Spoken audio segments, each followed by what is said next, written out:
बिहार की सियासत में बड़ा उलटफेर, सत्ता के शिखर पर अब एक नया चेहरा, इस्तीफा, बधाई और फिर फैसला। क्या खत्म हुआ इंतजार? नीतीश कुमार के इस्तीफे के बाद बिहार को मिला नया मुख्यमंत्री। पहली बार बिहार में बीजेपी का सीएम और नाम है सम्राट चौधरी। तो चलिए इस वीडियो में हम आपको बताते हैं पूरा मामला, लेकिन उससे पहले स्वागत है आपका RNI न्यूज पर। मैं हूं आपके साथ तमन्ना चौधरी। बिहार की राजनीति में लंबे समय से चल रहा सस्पेंस अब खत्म हो गया है। नीतीश कुमार ने मंगलवार 14 अप्रैल को मुख्यमंत्री पद से इस्तीफा दे दिया, जिसके बाद राज्य की सियासत में बड़ा बदलाव देखने को मिला। इस्तीफा देने के तुरंत बाद ही उन्होंने व्यक्तिगत रूप से सम्राट चौधरी को बधाई दी। इस कदम के साथ ही यह साफ हो गया था कि अगला मुख्यमंत्री कौन होगा। लंबे इंतजार के बाद भारतीय जनता पार्टी विधायक दल ने सम्राट चौधरी को अपना नेता चुन लिया और अब यह तय हो गया है कि सम्राट चौधरी ही बिहार के नए मुख्यमंत्री होंगे। सम्राट चौधरी कल सुबह 11 बजे मुख्यमंत्री पद की शपथ लेंगे। यह बिहार के इतिहास में पहली बार होगा जब किसी बीजेपी नेता के हाथ में मुख्यमंत्री पद की कमान होगी। इस बीच केंद्रीय मंत्री जीतन राम मांझी ने उन्हें बधाई देते हुए कहा, बिहार को नया सम्राट मुबारक हो। तो वहीं उपेंद्र कुशवाहा ने भी नई जिम्मेदारी के लिए शुभकामनाएं दी हैं। अगर सम्राट चौधरी के राजनीतिक सफर की बात करें तो उनकी शुरुआत राष्ट्रीय जनता दल से हुई थी। उन्हीं राजनीति की शुरुआत सीखी लालू प्रसाद यादव के नेतृत्व में मिली। उनके पिता शकुनी चौधरी भी कभी लालू प्रसाद के करीबी रहे हैं।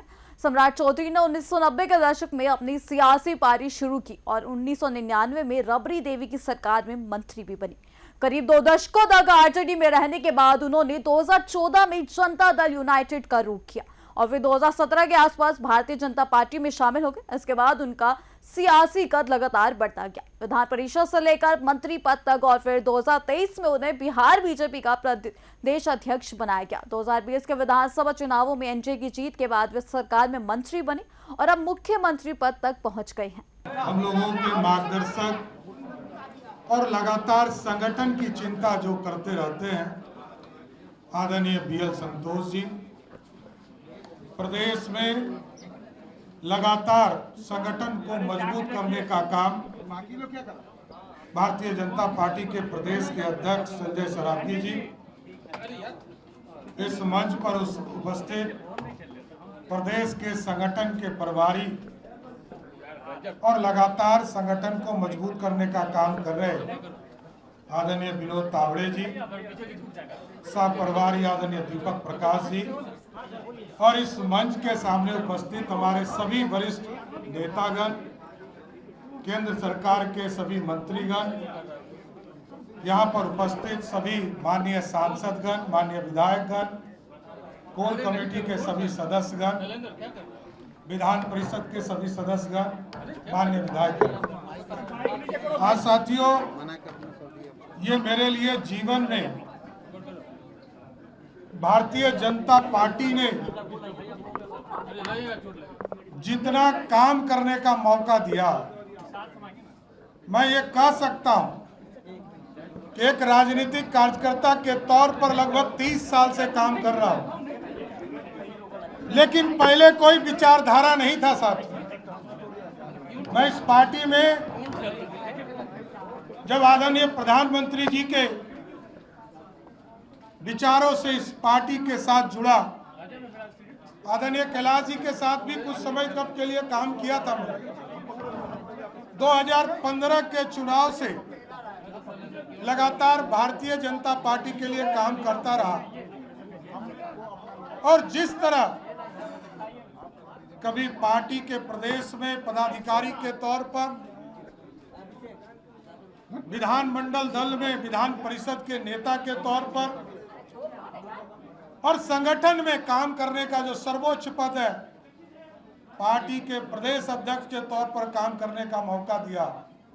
और जब एनडीए का स्वरूप 2024 में आदरणीय प्रधानमंत्री जी, आदरणीय तत्कालीन राष्ट्रीय अध्यक्ष जी के और बिहार की तमाम नेताओं के सहयोग से बिहार में एनडीए की सरकार बना, तब भी उप मुख्यमंत्री के तौर पर वित्त विभाग के तौर पर काम करने का मौका मिला।